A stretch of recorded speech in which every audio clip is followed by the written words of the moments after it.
유튜브 같은데 요즘에 너무 잘 나와 있더라고요. 경매 이렇게 하면 뭐 누구나 쉽게 할 수 있다. 권리 분석도 어렵지 않게 할 수 있다. 단기 매도도 충분히 가능하다. 책도 제대로 안 보고 이제 입찰하러 간 사람이 있을까요? 과연? 저런 경매 같은데 막 법원 같은데 가지고 경매해가지고 야 요즘에 참 저 아무리 그래도 어려울 것 같은데라고 할지 모르겠지만 최근에 이런 분들을 실제로 제가 봤습니다. 40대 가정주부셨고 그냥 입찰하는 사람이 어디 있겠어? 있더라는 얘기입니다. 실제로도. 이분이 결국은 제가 판단했을 때는 잘못된 경매 입찰 플러스 낙찰 사례가 아닐까. 그리고 입찰한 물건인데 낙찰까지 받아버렸네. 정말 대단한 사람인가? 행운인가? 불행일까요? 자, 경매를 하게 되면 보통 이렇게 생각하죠. 시세보다 싸게 살 수 있고 대출도 잘 나오고 영상을 보니까 막 수리 예쁘게 딱 잘해가지고 되팔면 못해도 몇백 잘 되면 뭐 1, 2천 넘게 팔 수 있으니까 한번 해볼 수 있겠다라고 싶었다고 했습니다. 이분이 실패했던 사례 하나부터 열까지 저는 좀 나쁘게 표현하자면 이 머리가 너무 긍정회로만 돌렸다. 우리가 좀 흔한 말로 이제 머리가 꽃밭에 가 있는 게 아닌가?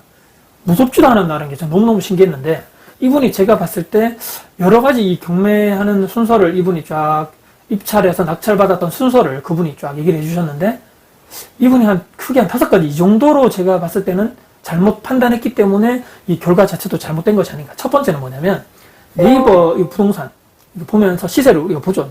입찰 가격을 정하려면 그 현장 가서도 물건도 잘 보고 이 물건에 대한 시세 분석을 잘했는데 그래서 입찰가를 선정해서 물건을 입찰을 해야 되겠죠. 그 경매 물건에 대해서.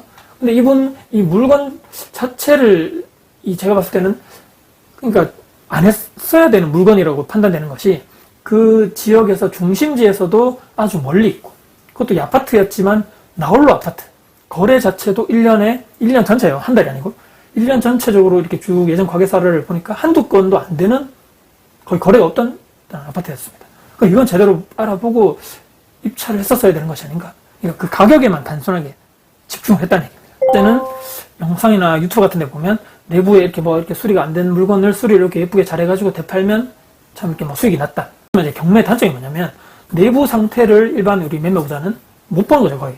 그러니까 그 내부 상태를 못 보고 진행을 할 확률이 높은데 이분은 당연히 못 보고 입찰을 했는데 내부 상태가 최악이었다. 특히 기존에 살던 세입자분이 담배를 많이 폈기 때문에 엄청나게 그런 담배 연기 때문에 벽지가 손상이 되고 그 안에 냄새가 다 박혀있고 추가적으로 이분이 개를 또 2마리 키웠는데 집이 그러니까 완전 개판이었던 거죠. 수리비 맞춰서 몇백만 원 들어야 되는 상황이고 수리를 이쁘게 해서 되팔아야 되는데 지금 엄두가 안 난다는 상황이었습니다. 이분이 입찰해가지고 낙찰 받아가지고 현장에 문을 보고 그 들어가가지고 상태를 보고 나서 얼마 안 돼서 상담 오셨는데 정말 어디부터 손대야 될지 모르겠다.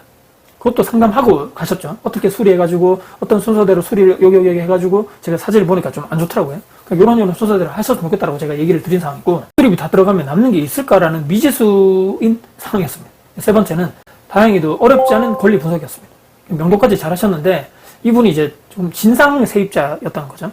이사비를 200만 원, 추가적으로 이 관리비가 100만 원까지, 추가적으로 300만 원 알파 비용이 있었던 거죠. 이 정도로 추가 비용이 본인이 나갈 거라고는 예상하지 못했다라고 얘기했던 게 세 번째. 네 번째는 무조건 단기 매도 요것만 할 거라고 생각하고 제2, 제3의 플랜을 세우지 않았던 것이 패착이다. 무슨 얘기냐? 이것 또한 저는 이분이 제대로 공부를 하지 않으셨거나 느낀 게 뭐냐면 아까 그 1년에 매도 건수가 이 아파트에 거래된 매도 건수가 한두 건 나홀로 아파트였고 이 올수리에서 매도되면 다행인데 계속 안 나가고 있으면 어떻게 됩니까? 대출을 받아가지고 점검을 했기 때문에 대출 이자가 계속 나가는 거고 추가적으로 내가 안 살더라도 관리비는 계속 나가는 건데 그렇다면 플랜 B로 일단은 전세를 먼저 놓자. 수리해서 그럼 전세금 받아가지고 그 대출을 상환하면 되고 아니면 월세라도 일단은 임대를 놓고 월세 받아서 대출이 있기 때문에 이자를 감당을 해서 일단은 버텨나가보자. 이런 쪽에 대한 임대 쪽에 대한 선택지는 본인이 머리에 없었던 거죠. 그래서 제가 이런 얘기를 해오니까 그쪽도 공부를 해야 되겠다라고 그제서야 이제 공부를 하고 이제 대응을 해나갔다는 게 좀 아쉬운 거고 마지막 5번째는 이제 이거에 대한 연장선 상인데요. 그나마 이 해당 지역에 아파트 특히 이 공급 입주량이 적거나 또 전세가 부족한 상황이라면 시장 상황이었다면 다행인데 지금 이 지역에 올해는 보통이지만 내년부터는 신축 입주 아파트 공급이 많아지는 시기입니다.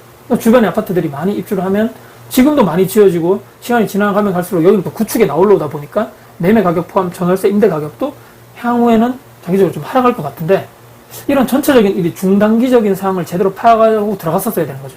단순한 이 아파트 물건 자체 금액에 대한 것만 분석을 해서 싸게 사서 수리해서 단기 매도해야 되겠다. 그러면 최소 몇백, 많으면 1, 2차 수익이 이런 개념만 갖고 경매를 들어갔는데 첫 입찰에 바로 낙찰받았고.